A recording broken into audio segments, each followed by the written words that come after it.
pensées délantes. Toutes les pensées qui ne confessent pas ton nom, loin de nous, au nom puissant de Jésus. Sois le maître des débits jusqu'à la fin. Au nom de Jésus, ainsi nous prions et nous disons Amen. Amen. Ok, nous allons lire la parole du Seigneur dans le livre de 1 Pierre, chapitre 2. Nous allons commencer à premier verset. 1 Pierre, chapitre 2, à premier verset, on va descendre. La Bible a dit rejetons donc toute méchanceté et toute hérise, la dissimulation, l'envie et toute médisance. Désirez comme des enfants nouveau-nés, le lait spirituel est pire, afin que par lui vous croissiez pour le salut. Si vous avez goûté que le Seigneur est bon, approchez-vous de lui, pierre vivante, rejetée par les hommes, mais choisie et précieuse devant Dieu.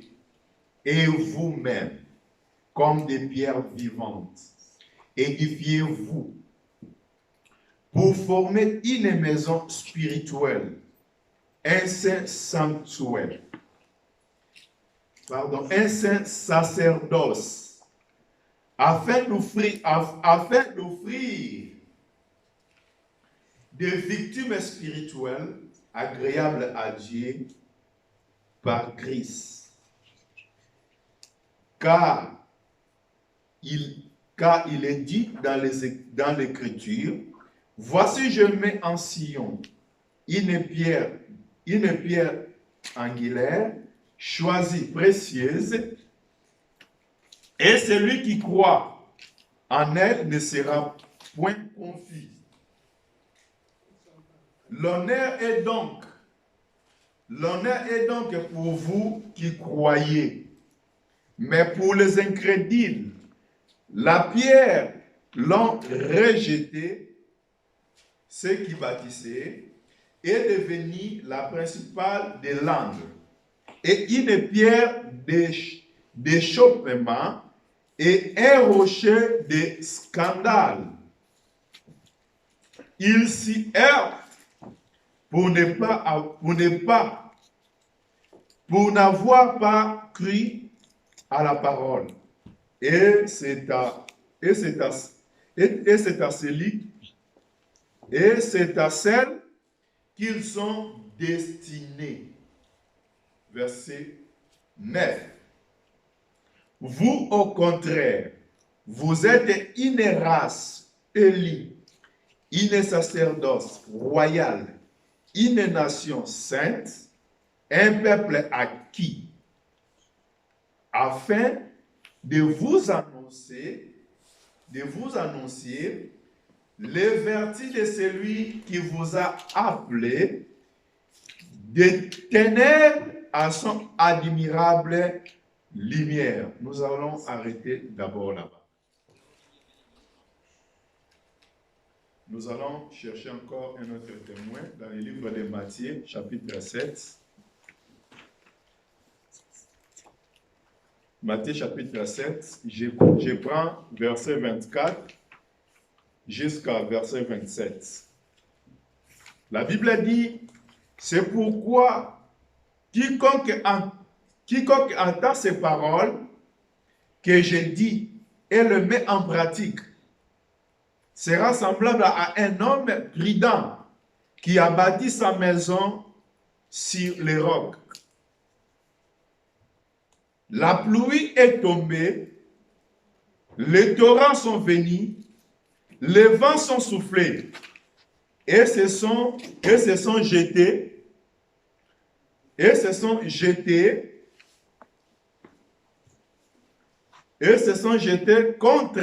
contre cette maison. Elle n'a point tombé parce qu'elle était fondée sur les rocs. verset 26. Verset 26.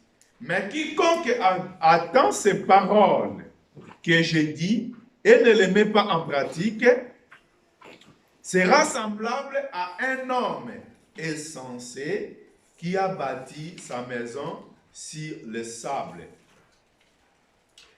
La pluie est tombée, les torrents sont venus, les vents sont soufflés et on bâtit on bâtit cette maison, elle est tombée et sa ruine a été grande. Que le Seigneur ajoute l'explication à la lecture de sa parole. Amen. Dieu nous a fait encore grâce d'être là ce matin. Ce n'est pas hasard, mais chaque fois quand Dieu nous réunit, quand Dieu nous donne des opportunités comme ça, parce qu'il a quelque chose à nous donner. Ce matin, nous croyons que le Seigneur veut nous donner encore quelque chose. Pourquoi nous voulons partager ce sujet ce matin? Parce que nous sommes en train de parler sur la bonne réputation. Ce matin maintenant, je vais expliquer la bonne réputation dans nos vies. Dans nos vies. La Bible explique que notre vie, c'est comme une maison. Selon le livre des Pierre que nous venons de lire, là où on a commencé notre lecture, qu'est-ce que la Bible a dit? La Bible a dit que dans nos vies, nous devons rejeter tous ceux qui ne sont pas bien.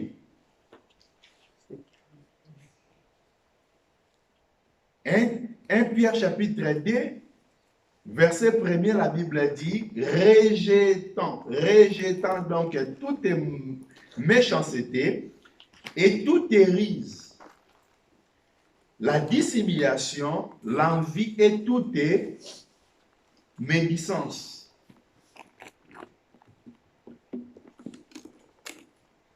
C'est-à-dire, nous sommes le peuple de Dieu, parce qu'aujourd'hui, c'est un peu difficile. Les gens viennent à l'église, les gens prient. Mais parfois, je me demande, est-ce que les gens comprennent pourquoi ils prient? Pourquoi ils vont à l'église? Parce qu'aujourd'hui, la vie des gens, parfois, sont focalisées par les biens matériels, par la bénédiction, par des choses terrestres. Les gens viennent à l'église, parfois, il a besoin que Dieu opère quelque chose dans sa vie. Et sa vie est limitée là-bas. Les jours où il trouvera les choses qu'il cherchait devant Dieu, pour lui, c'est ça, l'objectif de la vie. Il y a d'autres aussi, il peut abandonner la vie du Seigneur parce qu'il n'a pas obtenu la chose qu'il est venu chercher devant Dieu, à l'église. Aujourd'hui, les hommes de Dieu sont devenus comme des magiciens. Les fidèles sont là pour mesurer la puissance de l'un et de l'autre. Lui, il n'est pas puissant. Lui là, il est puissant. Je ne sais pas, les hommes de Dieu, l'œuvre de Dieu sont devenus comme la magie, je ne sais pas. Je vois qu'on a commencé à perdre le chemin, la destination. L'objectif aujourd'hui, ce n'est plus. Est-ce que les gens qui ont suivi le Seigneur, les gens qui ont marché avec le Seigneur, leur objectif aussi, c'était seulement de voir des choses comme nous voyons aujourd'hui?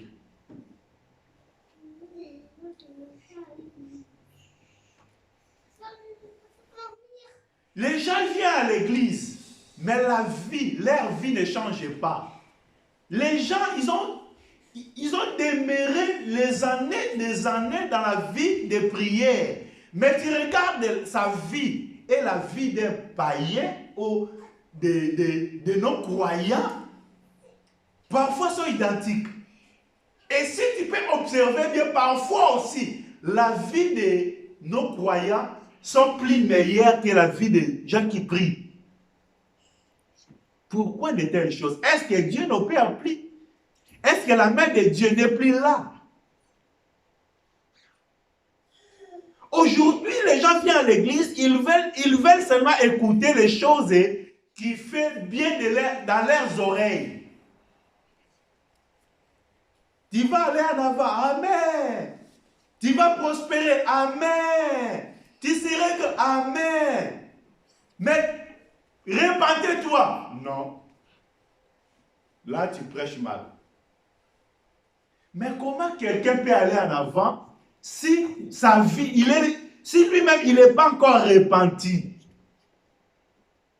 Il vit dans la vie des désordres, mais il attend la main de Dieu. Comment? C'est pour cela la Bible nous dit, la première des choses. La première des choses. Et pour la meilleure compréhension, si on peut reculer un peu. Le verset avant deux Pierre là, verset qui vient, la Bible compare la beauté d'un homme, la beauté de la chair, c'est comme la fleur. Comme les fleurs, pardon. La Bible dit quoi? Car toute chair est comme l'herbe. Toute chair est comme herbe. Et toute sa gloire comme la fleur de l'herbe. Vous voyez? La beauté, les gens viennent ici, ils viennent parce que aujourd'hui, les gens parfois ils vont aller prier parce qu'ils voient des choses là, les choses sont bien. Hein? Les choses se présentent un peu bien dans l'œil, dans nos yeux. Nous venons parfois chercher seulement les biens matériels, la gloire de ce monde, les choses de ce monde, que les choses marchent bien. Ce n'est pas mauvais. Mais la Bible parle que la gloire de toutes ces choses sont comme la fleur de l'herbe. C'est une fleur. Aujourd'hui, tu peux avoir toute la richesse de ce monde. Mais qu'est-ce que la Bible dit? Quand l'herbe sèche, la fleur fait quoi? Tombe aussi. Vous voyez? C'est-à-dire, nous devons faire attention. Hein? La Bible dit, l'herbe sèche et la fleur tombe. Car, la fleur tombe. Mais, regardez bien, mais la parole du Seigneur fait quoi? Demeure éternelle. Est-ce que la parole du Seigneur vraiment demeure éternelle? Si la parole du Seigneur demeure éternelle, pourquoi les choses que les Pierre, les Jean,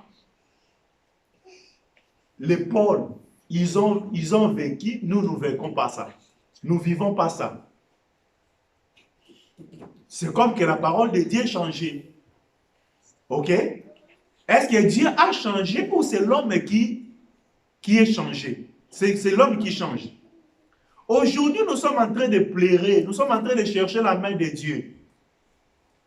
Nous voulons vivre la grandeur de Dieu. Est-ce que c'est Dieu qui a changé ou c'est l'homme qui a changé? C'est les hommes qui ont changé. Pourquoi? Parce que les hommes ont abandonné la parole du Seigneur.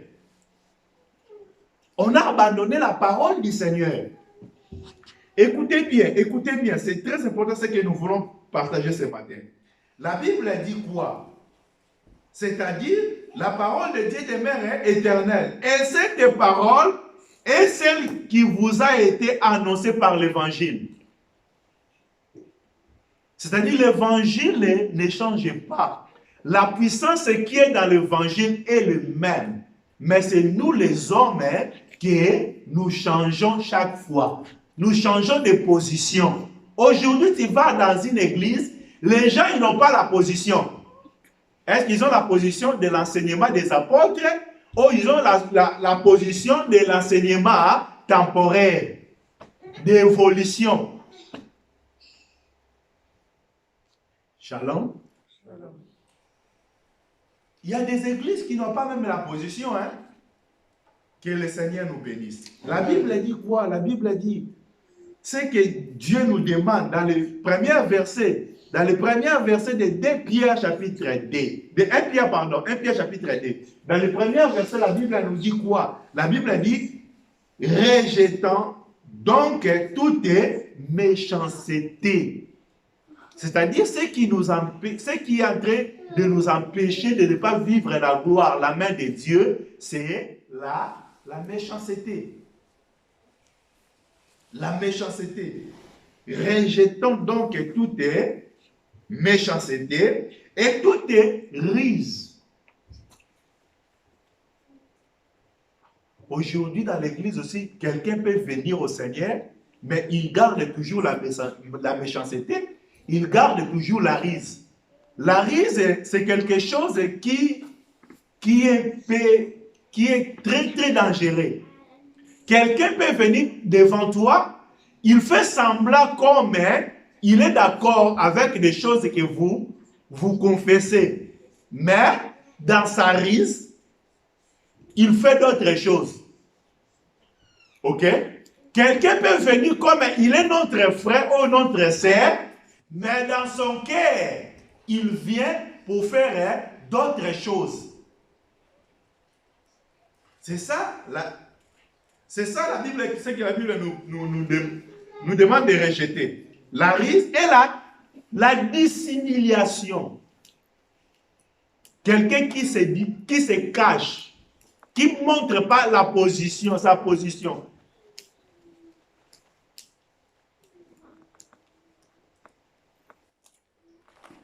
La Bible dit que nous devons rejeter toutes ces choses.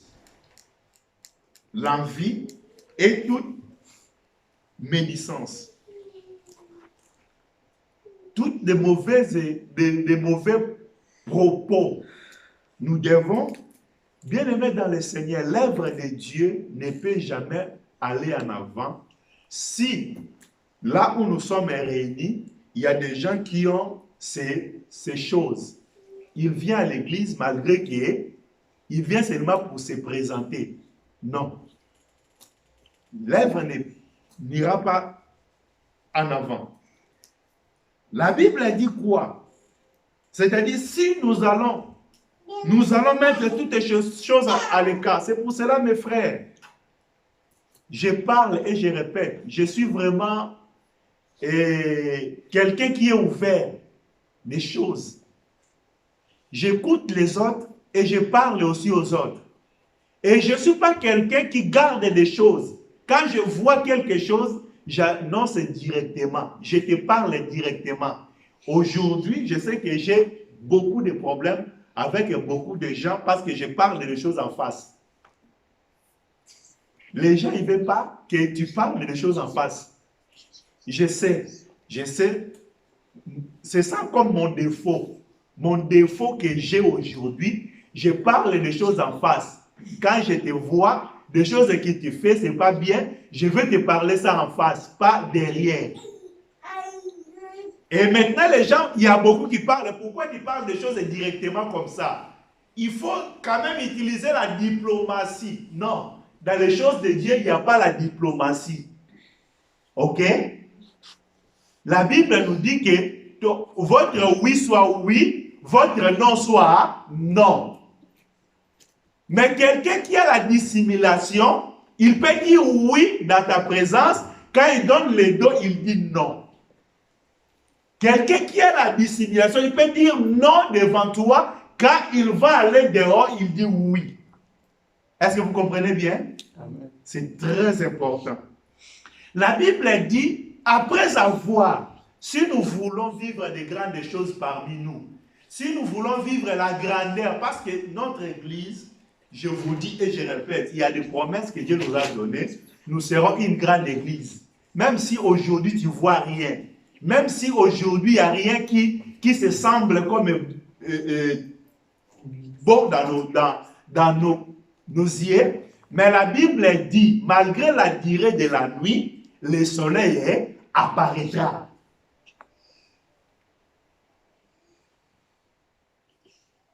Le Dieu que nous servons, Dieu ne commence jamais par des grandes choses pour descendre. Dieu commence seulement dans des choses nulles. Vous savez, quand Dieu a commencé à créer, imaginez-vous, si Dieu avait créé d'abord l'homme, hein, après il vient maintenant créer la terre, comment les choses devaient être? Qu'est-ce que l'homme il devait dire devant Dieu? Mais la Bible dit, Dieu, quand il a commencé, la Bible dit que la terre était informe et vide. Vous voyez?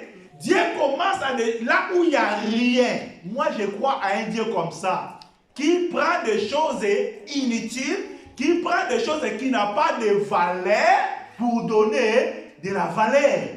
Dieu ne prend pas des choses de la valeur pour faire ça, des choses inutiles. Là, c'est le diable. Parce que le diable il prend des choses de valeur pour faire ça des choses inutiles. Mais Dieu prend des choses inutiles pour faire ça des choses de valeur. Vous savez, Akab, il a tué qui là? J'ai oublié le nom.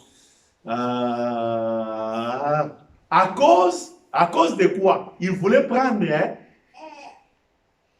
son champ de potager. J'ai oublié le nom de cet homme qui n'a pas cédé son champ. Non, c'est ça. Vous voyez? Akab, il veut prendre le champ de Naboth pour faire ça, un champ de potager, pour faire ça, un jardin de fleurs ou un jardin de... Vous voyez? Il prend des choses qui donnent la vie, qui donnent les choses que les autres mangent. Pour faire ça, quelque chose qu'ils ne vont pas utiliser à manger. Vous voyez? Ça, c'est le but du diable. Le diable, quand il vient, il prend des choses de valeur pour faire ça des choses inutiles. Mais Dieu, il commence à des choses qui sont comme moi là que je suis devant vous, je suis un rien de tout. Mais Dieu peut, à travers moi, Dieu peut m'utiliser pour faire des choses, des grandes choses. Il faut croire aussi comme ça. Dieu, il est comme ça. Il prend des choses inutiles. Il prend des choses que les hommes n'ont jamais comptées. Même les disciples qui ont marché avec Jésus, quand ils parlaient, les gens ont commencé à dire, mais sont les gens sans instruction. Comment ils parlent de telles choses? Que le Seigneur nous bénisse. Amen. La Bible dit que nous devons rejeter toutes ces choses. C'est-à-dire, quand nous venons devant le Seigneur, nous devons venir devant le Seigneur sincèrement, avec notre cœur. Nous acceptons ce que nous voulons faire. C'est ça, on ne peut pas aller en avant. Si je veux seulement, bon, je vais aller seulement pour aller. Non, nous devons nous engager. Et cet engagement, ce n'est pas un engagement d'une seule personne, mais de nous tous. Être unis, même pensée, même sentiment. C'est ça ce que Dieu attend de nous. La vie de cache-cache, non, dans l'œuvre du Seigneur, les choses ne marcheront jamais. Ok? La chose que la Bible nous parle dans le verset 2, désirez comme des enfants nouveaux-nés. Hein? Quand nous venons devant le Seigneur, nous devons nous considérer comme nous sommes des enfants. Devant le Seigneur, tous nous... Moi, je suis prédicateur devant vous, mais devant Dieu, je suis un enfant. Est-ce que vous me comprenez? Amen. Je vais me considérer comme un enfant devant Dieu. toi aussi, tu dois être considéré comme un homme. C'est-à-dire, la parole que Dieu te donne, il donne aussi à moi. La parole que Dieu transmet à l'église, il transmet aussi à moi. Je dois aussi me conformer selon cette parole. Ok? Aujourd'hui, il y a des choses qui étonnent. Les gens, les prédicateurs disent, on sait que j'ai parlé là, et fais-le, mais ne regardez pas ma vie. Ah. Mais notre bien-aimé Paul a dit que soyez mes imitateurs, comme moi je suis imitateur de Christ. Mais comment tu vas nous enseigner et de dire de pratiquer la parole, mais de ne pas observer ta vie? Les verres qui servent l'eau, hein, même l'eau était propre. Si le verre est sale, l'eau ça devient comment? Sale. Parce que l'eau prend le corps du verre. L'eau, comme ça passe à travers le verre, ça prend le corps du verre. C'est très important. On va continuer. La Bible a dit quoi? La Bible a dit quoi?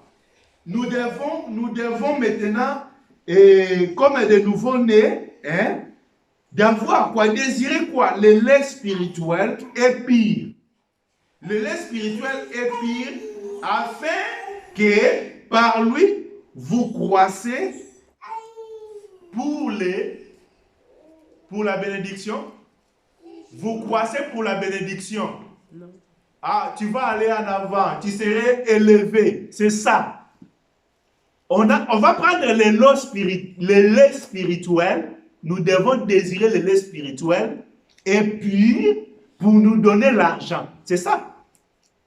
Pour nous donner l'argent. Ici, là, c'est l'argent. Non.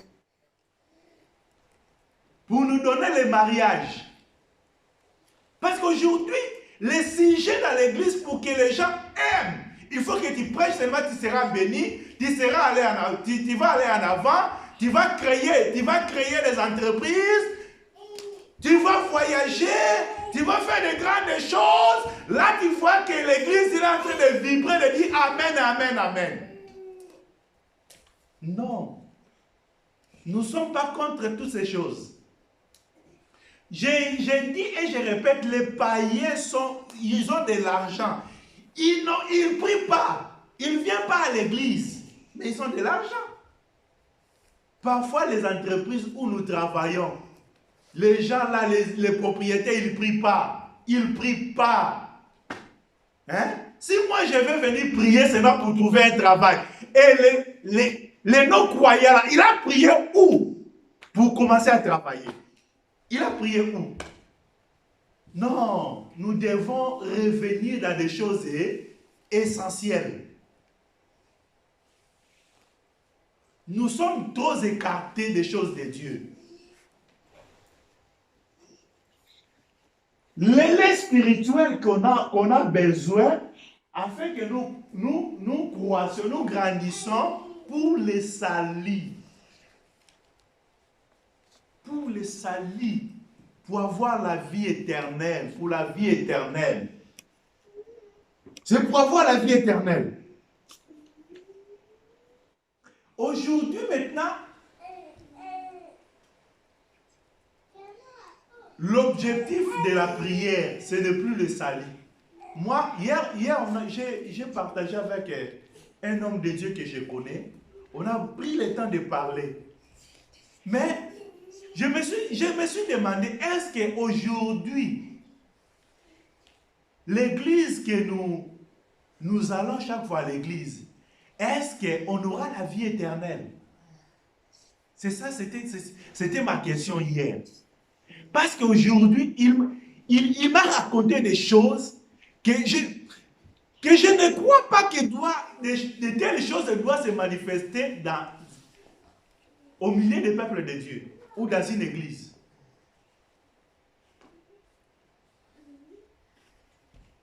Imaginez-vous un pasteur qui va aller chercher la fétiche, un pasteur le fétiche, qui va aller chercher le fétiche, la magie, est-ce qu'il est en train de faire ça pour gagner quoi? Pour la vie éternelle ou pourquoi? Aujourd'hui là, je vais aller chercher la magie. Pour gagner quoi? Je vais gagner quoi? C'est pour gagner le monde ou pour gagner la vie éternelle? Imaginez-vous un pasteur qui peut mettre poison à un autre pasteur, qui va empoisonner un autre pasteur pour gagner quoi? C'est ça les questions que je suis en train de me demander. Non. Et maintenant, le pasteur là, lui avec le peuple qui est en train de prêcher, est-ce que lui il aura la vie éternelle? Est-ce que les peuples qui sont là aussi, est-ce que ces peuples aussi auront la vie éternelle?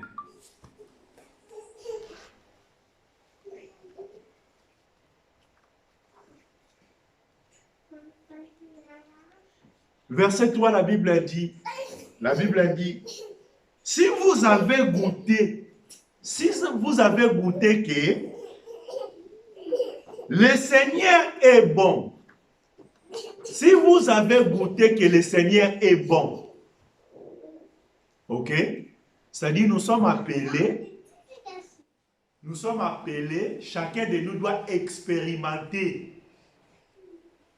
le Seigneur.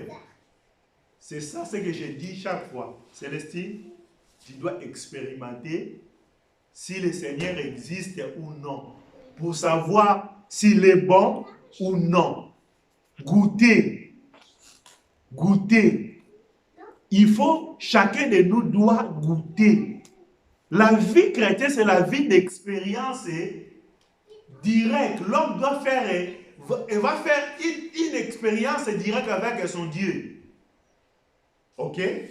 Le Dieu que moi je prêche, je vais vous raconter des choses, mais toi-même dois expérimenter l'existence de Dieu. Ok?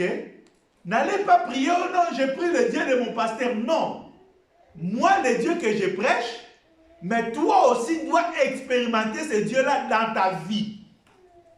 Le Dieu que je prêche, son nom, c'est le Seigneur Jésus-Christ.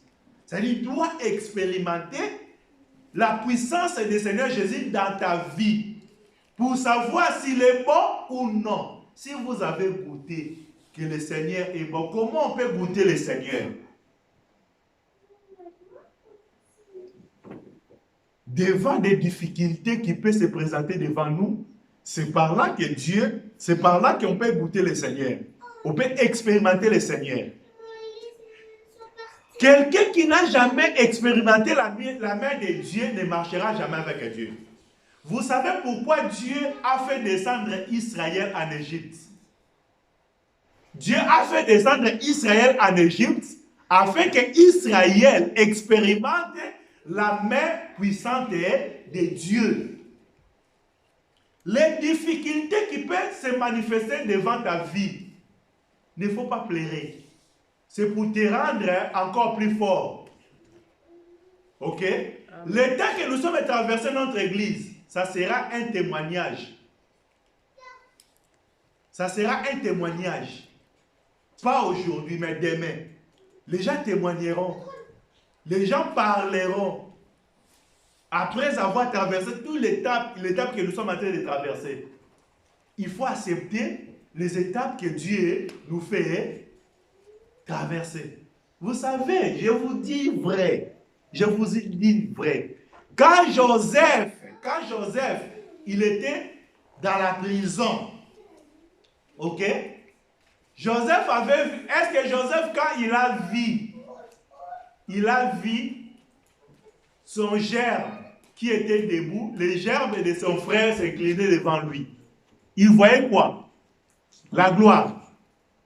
Ok? Mais Joseph n'a pas vu qu'il va passer dans les prisons. Dieu nous promet des choses. Dieu nous fait voir des choses.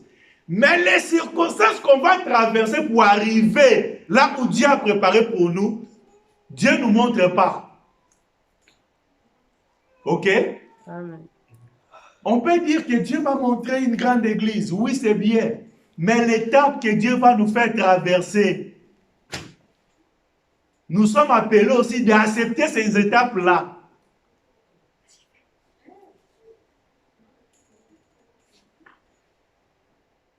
Dieu ne prend pas quelqu'un, s'il te prend dans le premier degré, il ne va pas te faire monter directement dans le deuxième degré.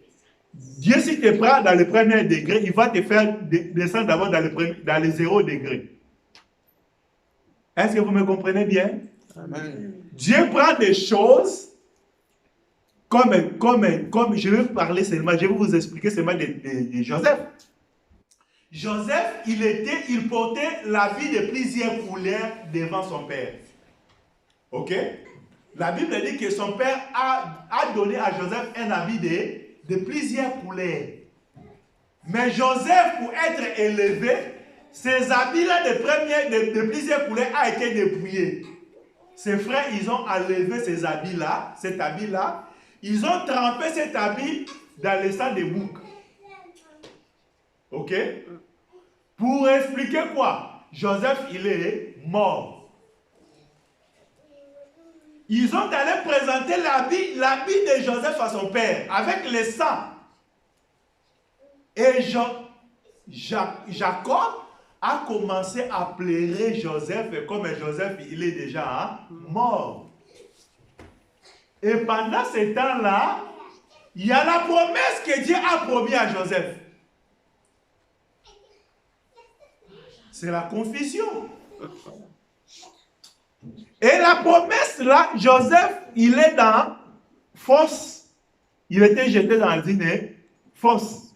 Et ses frères, ils ont dit non, non, on ne peut pas faire couler le sang de notre frère. On va les vendre. Il est allé comme marchandise maintenant. Mais la promesse est là. Mais la promesse marche maintenant comme une marchandise.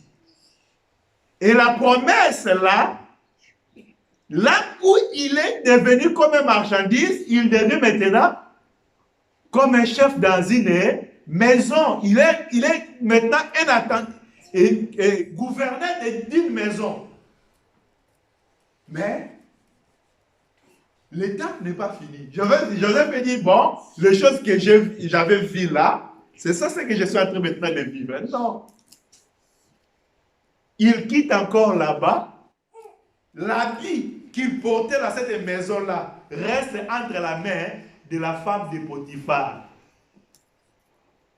Est-ce que vous comprenez? Amen. Et il va quitter encore, il va aller encore dans les prisons.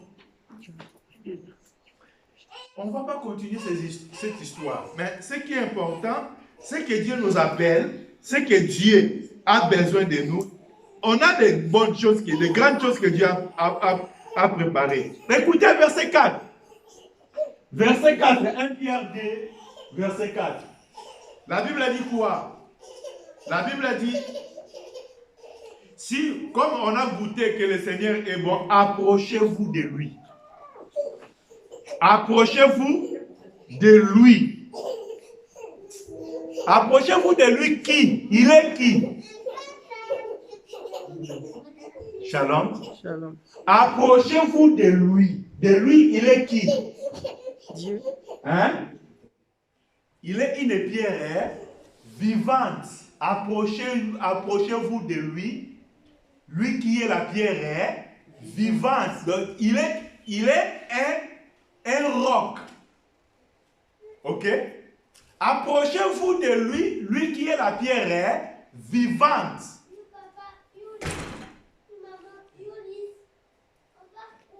Mais cette pierre vivante, hein?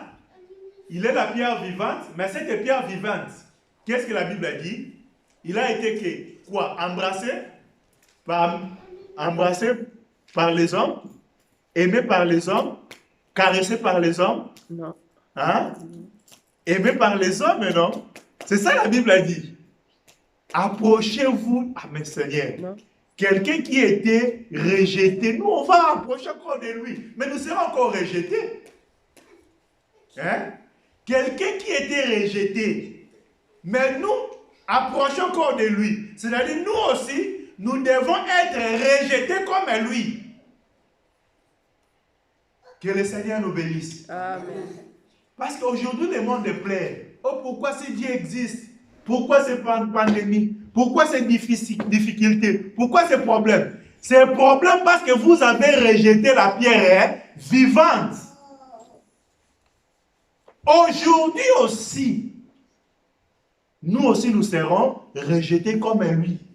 Celui qui croit à la parole du Seigneur, à la vraie parole du Seigneur sera rejeté dans le monde. Shalom. Shalom. Approchez-vous de lui, la pierre est vivante, mais qui était rejetée par les bâtisseurs, les hommes. Mais devant Dieu, cette pierre-là était précieuse et était choisie de Dieu. Vous voyez la confusion des choses. Aujourd'hui, le monde est plein. Ils cherchent la solution. Alors que la solution, c'est la parole qu'ils ont rejetée, qu'ils ont abandonnée, qu'ils ne voulaient pas. Vous voyez? Je vais sauter directement pour ne pas... On va continuer ça. Matthieu 7, verset 24, où on a lu, la Bible a dit, c'est lui qui écoute cette parole. Vous voyez? La parole qui est rejetée par les hommes, mais c'est lui qui écoute cette parole.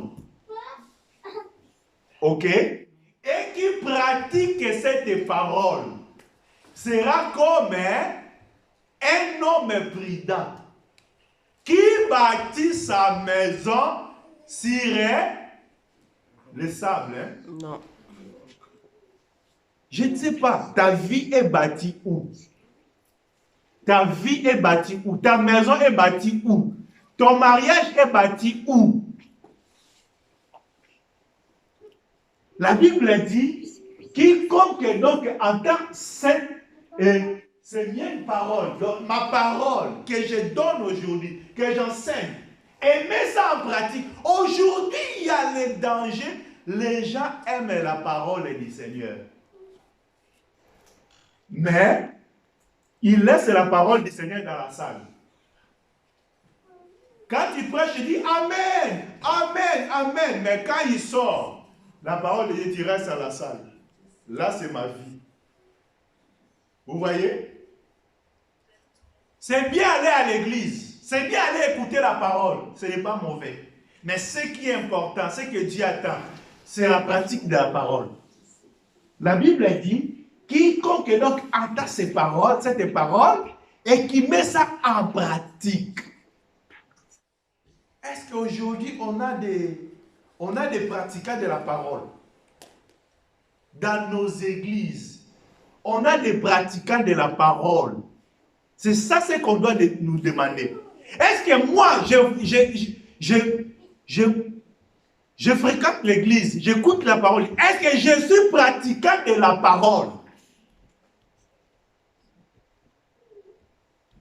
Parce que sinon, on va donner tort à Dieu. On va accuser que c'est Dieu qui n'opère pas. C'est Dieu qui ne nous écoute pas. C'est Dieu qui ne nous connaît pas. Mais nous, à nous-mêmes, nous ne pratiquons pas la parole. On va mettre point virgule aujourd'hui ici. On va continuer. Parce que j'ai compris que nous venons à l'église, mais on a sauté des choses. On a laissé des choses de base, des choses essentielles, pour regarder seulement les choses de futilité, des choses passagères. Or, ce qui est important, c'est qu'on est en train d'y abandonner. Sans ces choses, on n'aura pas la bonne réputation. Nous allons incliner nos têtes, nous allons prier. J'aimerais que ce matin, chacun de nous demande à Dieu que la parole que tu me donnes, j'ai besoin que je devienne un pratiquant de la parole. Que je ne m'arrête pas seulement à écouter. J'ai besoin que ma vie soit bâtie sur ces rocs. Que ma maison, mes projets soient bâtis sur ta parole. Nous prions au nom puissant de Jésus.